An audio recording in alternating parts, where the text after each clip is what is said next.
Hi everyone, my name is Rechell Cinas. In this subject, legal aspects in tourism and hospitality, the topic that I will discuss is all about labor law, chapter 13. For the learning objectives, we have to enumerate the classification of employees, their benefits, privileges, and policies affecting them. Then identify some best practices in handling human resources in tourism establishments, identify the procedure in handling sexual harassment in the workplace, and explain the rights of workers employed in tourism establishments. The tourism industry, with its labor intensive nature, is prone to many labor issues, hence, labor law plays a vital role in the efficient operation of the various businesses enterprises related to tourism. These chapters deal with important provisions governing labor laws as well as the benefits, privileges, and policies affecting employees. Constitutional provisions on labor. Section 3, the state shall afford full protection to labor, local and overseas organize and promote full employment and equality of employment opportunities for all. Section 14, the state shall protect working women by providing safe and healthful working conditions, taking into account the maternal functions and such facilities and opportunities that will enhance their welfare and enable them to realize their full potential in the service of the nation. Section 15, the state shall respect the rule of independent people's organizations to enable the people to pursue and protect within the democratic framework their legitimate and collective interests and its aspirations through peaceful and lawful means.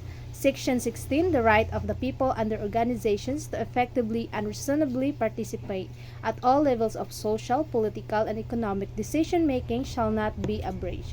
The state shall by law facilitate the establishment of adequate consultation mechanism.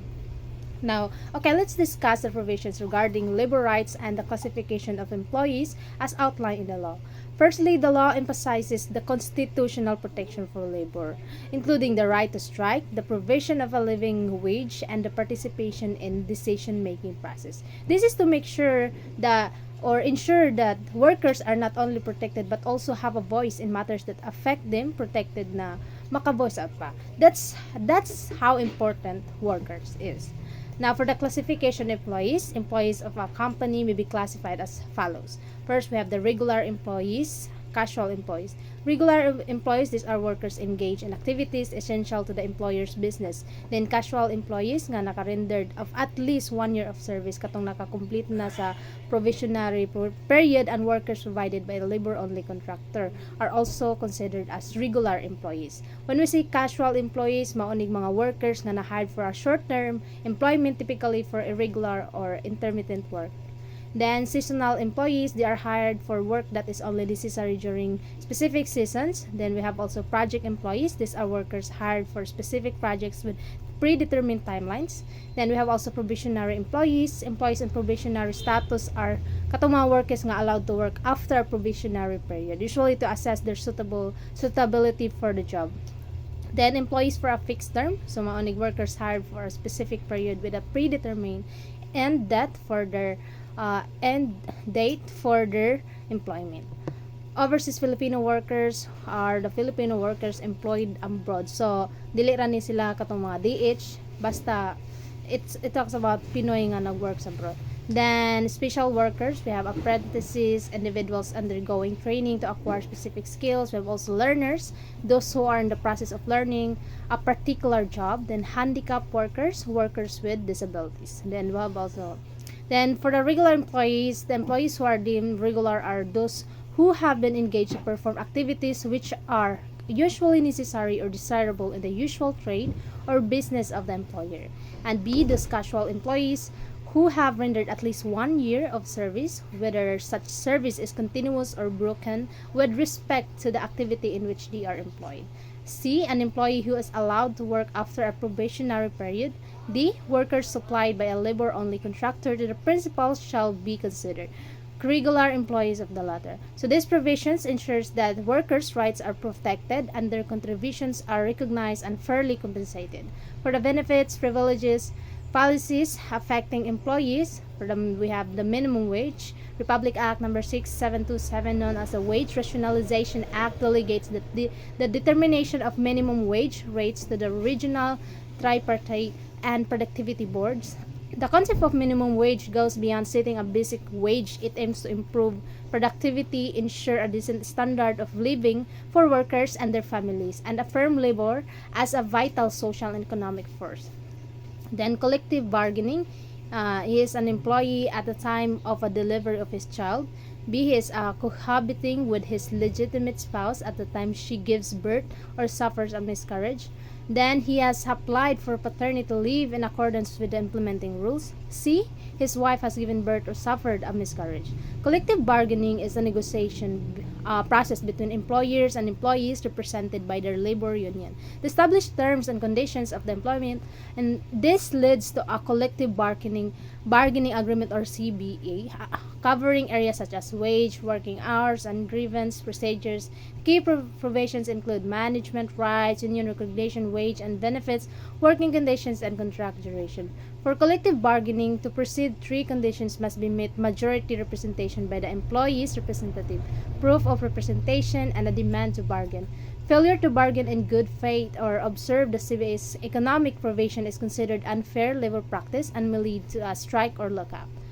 Then we have union rights strikes and lockouts. Union rights strikes and lockouts are essential in labor relations. Legitimate labor organizations can sue for individual money claims on behalf of their members. Strikes and lockouts allowed only in cases of collective bargaining, deadlock, or unfair labor practices require specific procedures, including notice filing or a calling off period mediated by the NCMB, majority approval, secret ballot voting, and reporting of results to the NCMB. Strikes or lockouts cannot be declared after the assumption of jurisdiction by the Secretary of Labor and Employment or the President of the Philippines. Unfair labor practices violate workers' rights and compromise industrial peace.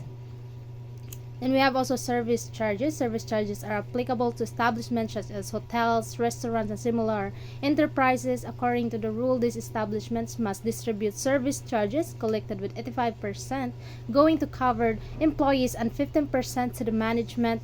The employees' share is equally distributed among them, while the management's portion covers losses, breakages, and may be distributed to managerial employees at the discretion of management. Employment contracts. An employment contract is a binding agreement between an employer and an employee regulated by the Labor Code of the Philippines and other laws. While legally consensual written contracts are common in industries like tourism to clarify terms and protect both parties' interests, especially in probationary project, casual and fixed-term employment. Clear communication and understanding between employer and employee are crucial for promoting industrial peace and social justice. Then we have also death benefits. Upon the death of an SSS member, primary beneficiaries receive a monthly pension if the member has paid at least 36 monthly contributions. If not, beneficiaries receive a lump sum. A funeral grant of 12,000 is provided in case of work-related deaths. Additional benefits under the Employees Compensation Fund are given, including our increased funeral benefit of 10,000. Then we have also health benefits. Under the Social Security law, members are entitled to sickness, medical, and hospitalization benefits. If a member has paid at least 3 monthly contributions in the 12-month period before the sickness or injury and is confined for more than 3 days, they receive daily sickness benefit equivalent to 90% of their average daily salary credit. Work-related sickness entitled the employee to additional medical services, appliances, and supplies under the SSS law. Then we have also drug testing under Republic Act number 9165, also known as the Comprehensive Dangerous Drugs Act of 2002. Drug testing is mandated for employees by government forensic laboratories or accredited drug testing centers monitored by the Department of Health. Drug test certificates issued by the centers are valid for 1 year. Employers are required to implement random drug testing as a part of company work rules and regulations to reduce workplace risk. Employees found positive for drug use may face administrative penalties, including suspension or termination as per Article 282 of the Labor Code. They have also retirement, the uniform policies, SSS, PhilHealth, employees compensation, commission, and pag-ibig, termination of employment. And then lastly, we have the laws against discrimination. Article 3 Declaration of Basic Policy: the state shall afford protection to labor, promote full employment, ensure equal work opportunities regardless of sex, race, and creed, and regulate the relations between workers and employees. When we say labor laws, including Republic Act number 7277, Republic Act 76725, and Presidential Decree 966 prohibit discrimination based on disability, gender, and race. And the Workplace Republic Act number 7877 addresses sexual harassment, prohibiting any demand for sexual favors in exchange for favorable employment conditions. Additionally, laws protect women's rights, ensuring safe working conditions, facilities, and prohibiting discrimination based on marriage or pregnancy. Best labor practices in tourism establishments include comprehensive background checks, employees' orientation and training, regular performance evaluations, adherence to due process and termination, disputes, and providing benefits and incentives based on meritocracy. These practices aim to create a fair, supportive work environment, enhance employee well-being, and improve productivity and performance. So, in conclusion, labor law is an essential aspect of the tourism and hospitality industry, ensuring the fair treatment of employees and the smooth operation of business. Understanding the classification of employees, their benefits, privileges, and the policies affecting them is crucial for tourism establishments.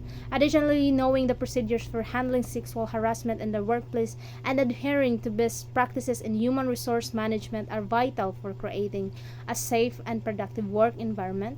By upholding labor laws and prioritizing the rights and welfare of workers, tourism establishments can contribute to the growth and sustainability of the industry while promoting social justice and equality.